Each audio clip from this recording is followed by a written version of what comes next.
यहाँ केंद्र है, केंद्र से लेकर त्रिज्या की ओर जाती है। अगर आपसे हम अगर पूछे कि वृत्त की परिधि निकालना हो तो आप कहिएगा कि सर 2πr होता है, 2πr होता है। हम बोलेंगे क्वेश्चन आपसे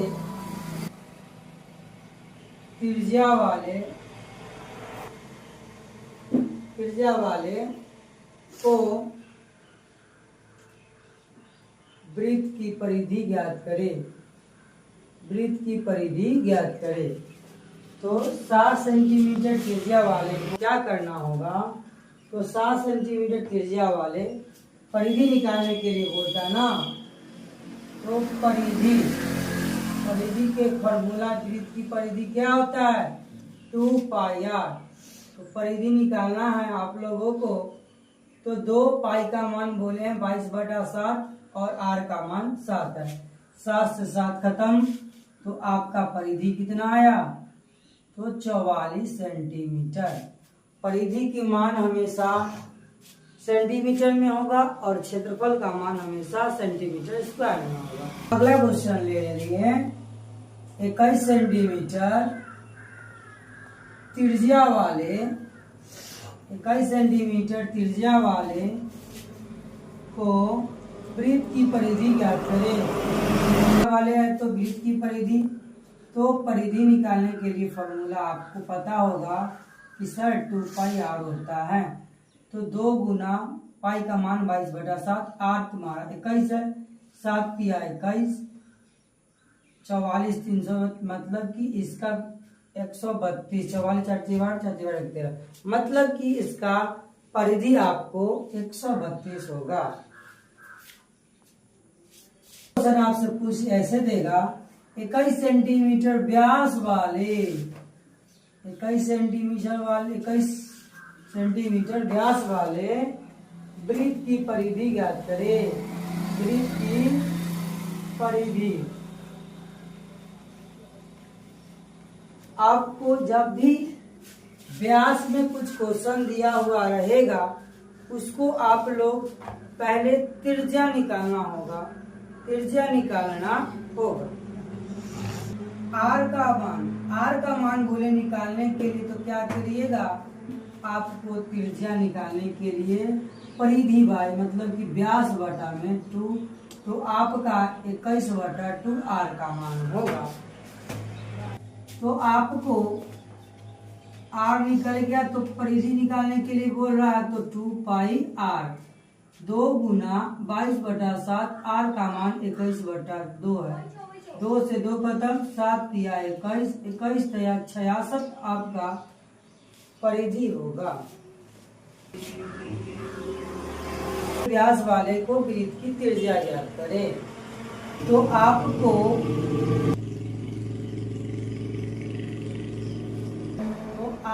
व्यास दिया हुआ है, तो आप लोग पहले व्यास को आप त्रिज्या में बदलिए।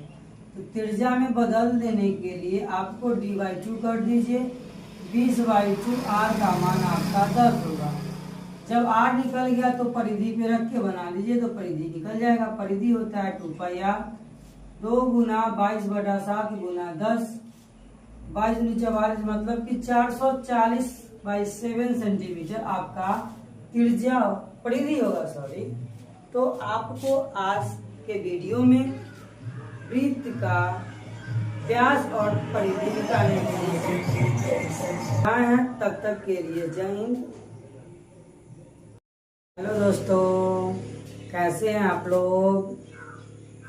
आशा करते हैं कि आप लोग अच्छे से पढ़ाई करते होंगे। आज हम लोग वृत्त से संबंधित क्षेत्रफलों का कुछ प्रश्न करेंगे। इससे पहले हम आप लोगों को पार्ट 1 वीडियो लाए थे, उसमें कंसेप्ट करा दिए हैं कि परिधि किसको बोलते हैं, त्रिज्या किसको बोलते हैं, क्षेत्रफल किसको बोलते हैं। ठीक है, ये सब आपको पिछले वीडियो में हम लोग बता दिए हैं। आज हम लोग वृत्त के बारे में क्वेश्चन करेंगे। उससे पहले आप लोगों को हम त्रिज्या और व्यास में संबंध बताएंगे। त्रिज्या और व्यास में संबंध बताएंगे। ये आपका वृत्त है, वृत्त का एक केंद्र है, ठीक है। क्या होगा? केंद्र है। केंद्र से लेकर अगर परिधि को टच करता है उसी को हम लोग त्रिज्या बोलते हैं। त्रिज्या को हम आर से सूचित करते हैं। सर त्रिज्या को आर से ही क्यों सूचित किया जाता है? क्योंकि त्रिज्या को इंग्लिश में हम लोग रेडियस बोलते हैं। रेडियस का फर्स्ट लेटर आर है, इसीलिए हम इससे आर से डिनोट करते हैं।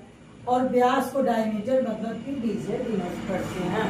एक और वृत्त लेते हैं, यहाँ पर केंद्र की, यहाँ से अगर यहाँ खींचते हैं तो हम लोग त्रिज्या बोलते हैं। और यहाँ हम क्या करते हैं, ये यहाँ से परिधि से फिर त्रिज्या में केंद्र से होकर करते हैं, तो इसको हम लोग व्यास बोलते हैं।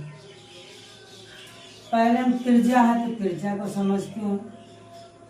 त्रिज्या को क्या होता है, निकालना होगा तो हम लोग क्या बोलेंगे, त्रिज्या निकालने के लिए व्यास बटा 2 करेंगे।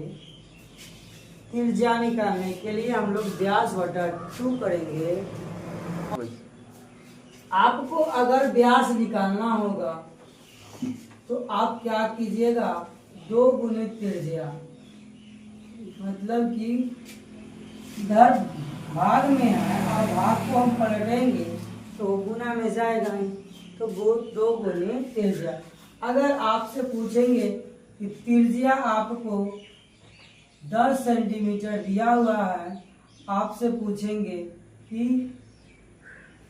व्यास निकालिए, डी का मान निकालने के लिए बोलेंगे। डी निकालने के लिए आपको हम क्या बताए थे, 2 गुणित त्रिज्या, तो 2 गुणित R, D equal to 2, R आपका 10 है, मतलब कि व्यास आपका 20 निकल के आएगा। और आपको हम एक और क्वेश्चन देते हैं, इधर ही दे देते हैं। आर का मान 7 है, तो आप लोग डी का मान निकाल के कमेंट कीजिएगा। तो कुछ देर समय देते हैं आप लोगों को बनाने के लिए। डी निकालना होगा तो क्या करते हैं आप, 2 गुने आर, डी का मान आपका 2 गुने 7, डी का मान आपका 14 होगा। अगर आपको पता क्वेश्चन में कि डी का मान 24 सेंटीमीटर है और आर निकालने के लिए तो क्या करते, तो डी निकालने के लिए व्यास बाई डी, आपको डी बाई 2 मतलब कि व्यास बटा में 2, व्यास आपका 24 है तो आपका आर का मान 12 होगा। अगर आपको फिर का आर का मान 7/2 है तो बोला डी का मान निकालिए। तो डी का मान निकालने के लिए आपको 2 गुने त्रिज्या, डी का मान हो जाएगा 2 गुना त्रिज्या 7/2, 2 से 2 कटा, मतलब कि डी आपका 7 सेंटीमीटर। मतलब कि अगर कुछ भी टर्म में देगा, व्यास बोलेगा, त्रिज्या मतलब आर का मान निकालने के लिए आर का मान दिया तो व्यास निकालने के लिए आपको इससे बढ़िया कोई तरीका नहीं है। कोई दिक्कत है तो बताइएगा। दोस्तों कैसे हैं आप लोग, आशा करते हैं आप अच्छे से पढ़ते होंगे। 2-3 दिन से क्लास नहीं ले रहे हैं क्योंकि मेरा बोर्ड नहीं था बना हुआ, बोर्ड बनवाए तो फिर से क्लास पुनः ले रहे हैं। क्लास 10 का चैप्टर नंबर 12 है, जो वृत्त से संबंध क्षेत्रफल निकालना है। पहले देखिए, ये वृत्त है, ये वृत्त है, यहाँ पर एक हम सेंटर केंद्र ले लिए। अगर यहाँ से हम अगर पूरे सेंटर पर अगर हम पेंसिल से या कोई भी बिंदु से लेकर अगर हम किसी रेखा बनाते हैं उसे हम लोग परिधि कहते हैं। मान लो कि यहाँ पर सेंटर है, सेंटर से ये गोला खींचे होंगे, इसी गोला को हम लोग परिधि बोलते हैं। ये अगर सेंटर लाइन है और ये सेंटर लाइन से हम अगर इधर खींच दिए या इधर खींच दिए, ये वाले भाग अगर हम इसको त्रिज्या बोलते हैं, त्रिज्या बोलते हैं। वृत्त ले लिए, वृत्त से हम अगर त्रिज्या खींचते हैं, ये वाले भाग को हम लोग क्या कहेंगे? तो क्षेत्रफल कहेंगे, क्षेत्रफल कहेंगे। ये अगर सेंटर है, सेंटर से अगर गोल करिएगा वो आपका परिधि होगा, और यहाँ केंद्र से लेकर ये आपका केंद्र है, केंद्र से लेकर अगर आप परिधि को टच करते हैं तो इसको हम लोग त्रिज्या बोलते हैं। एक और वृत्त लेके समझते हैं। ये वृत्त है, यहाँ सेंटर है, सेंटर है, और हम यहाँ से ये परिधि से लेकर त्रिज्या से केंद्र से होकर फिर परिधि के टच करते हैं, तो ये आपका व्यास होगा, डायमीटर हो जाएगा। ये वृत्त है, ये केंद्र है। क्वेश्चन पूछेगा कि वृत्त के केंद्र पर बनाया गया कोण हमेशा 360 डिग्री का होता है। वृत्त पर बनाया गया कोण 360 डिग्री का होता है। अगर पूछेगा आपसे कि अर्धवृत्त पे बनाया गया कोण, वृत्त है, ये अर्धवृत्त है, अर्धवृत्त पर बनाया गया कोण हमेशा आपका 90 डिग्री का होता है। आपको वृत्त में कोई प्रकार का दिक्कत है बताइए। अगर केंद्र पर से हम अगर कोई भी एक सर्कल बनाते हैं, ये सर्कल वाला भाग को हम लोग परिधि बोलते हैं, और हम लोग परिधि को टच करते हैं उसको हम लोग त्रिज्या बोलते हैं। ये आपको एक वृत्त फिर बनाए, वृत्त में अगर हम बारी बारी से अगर रेखा है और अंदर की भाग को हम लोग क्षेत्रफल बोलते हैं। फिर हम लोग एक वृत्त के बारे में समझिए। यहाँ पर केंद्र है, केंद्र है, ए से लेकर बी की ओर गया, परिधि को टच किया तो हम इसको हम लोग व्यास बोलते हैं। एक वृत्त पे हम लोग केंद्र पर बनाया गया कोण 360 डिग्री का होता है, और आपका अर्धवृत्त होगा वो 90 डिग्री का होता है। अब हम लोग थोड़ा सा इतिहास में चलते हैं। 476 से 550 ईसा पूर्व की बात है। एक वैज्ञानिक आए, उनका नाम आर्यभट्ट है। वैज्ञानिक का नाम आर्यभट्ट है।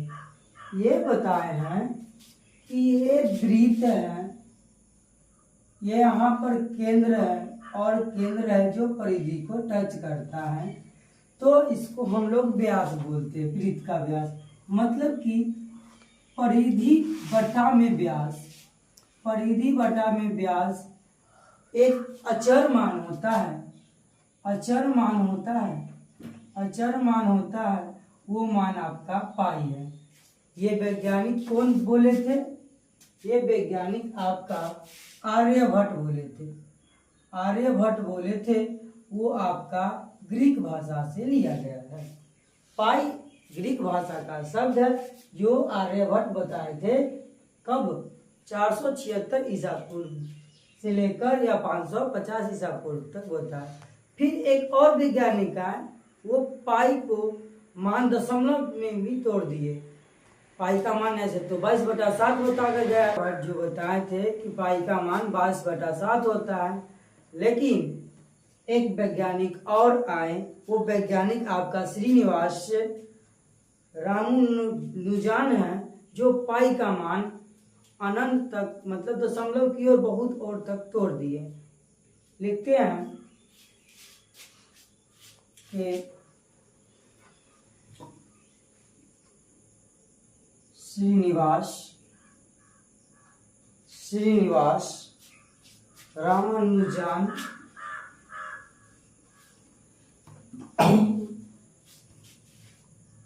ये आपका पाई का मान, ये आपका यहाँ पे लिख देते हैं बताएं। और ये पाई को मान मतलब अनंत तक तोड़ दिए, जैसे में 2, 8, 5, 7 डॉट डॉट डॉट अनंत तक। बट हम लोग दशमलव के बाद 2 अंक के वैल्यू को लेते हैं और क्वेश्चन में बता दिया जाता है कि पाई का मान 3.14 लेकर प्रयोग करें। नहीं तो कभी कभी बोलता है कि पाई का मान 22/7 लेकर आप लोग प्रयोग करते हैं। तो ये वैज्ञानिक आपका कहाँ के है भैया, तो भारतीय है। ये वैज्ञानिक आपका भारतीय है। अब हम लोग मिलते हैं नेक्स्ट वीडियो में, तब तक के लिए जय हिंद।